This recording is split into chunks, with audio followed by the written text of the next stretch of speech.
and girls, on this bright sunny day, I thought I would read you another story from my childhood.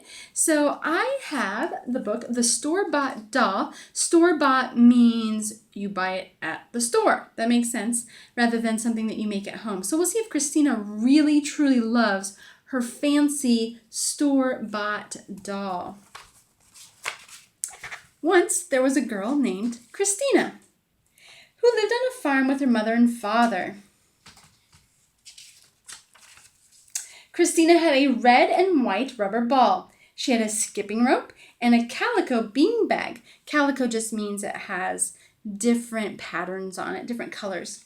Best of all, she had a rag doll named Lucy that her mother had made for her.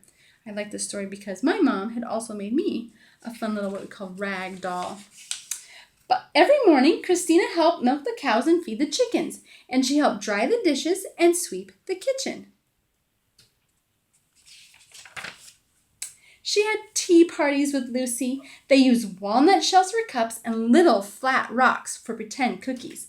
She climbed the apple tree with Lucy and told her special secrets.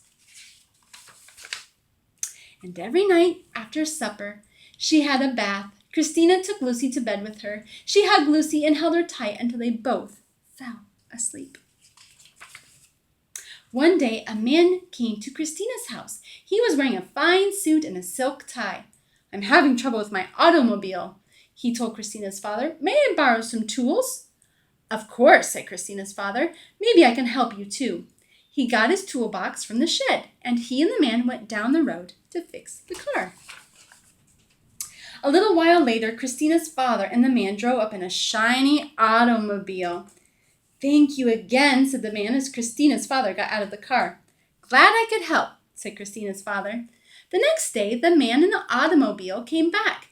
"You were so kind to help me yesterday," he said. "I wanted to give you something in return, so I brought a present for your little girl." I wonder what it could be. It was a china doll. It had blue eyes that opened and closed, and silky yellow hair, and rosy cheeks and lips. It had on a pink satin dress with pearl buttons and real leather slippers. The thing about a china doll is their face is actually made from almost like glass or something kind of like what your plates at home are made out of. They can break easily.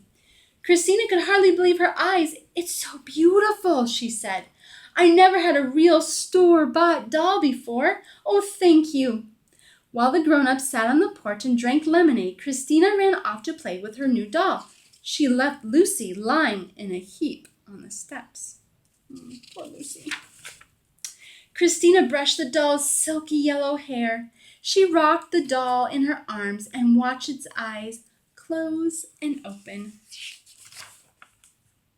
But she couldn't give the china doll a ride in the wheelbarrow because she was afraid the pink satin dress would get dirty. She couldn't have a tea party with the china doll because she was afraid the walnut shells and rock cookies would scratch its rosy cheeks and lips. And she couldn't climb the apple tree with the china doll because she was afraid the doll would fall and break.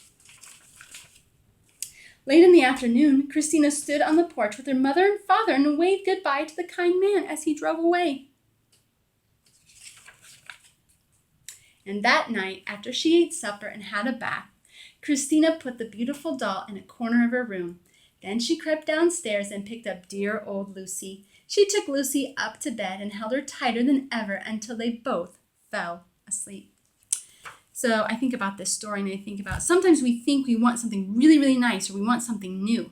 But you know what, boys and girls, most of the time we don't need anything brand new. We don't need anything else. We need to be happy with what we have. And I think Christina actually realized that, you know what, she liked her old Lucy doll better than the new fancy china doll. So be thankful for what you have. And that's another thing we can be thanking God for is some of those fun, nice things that we already have.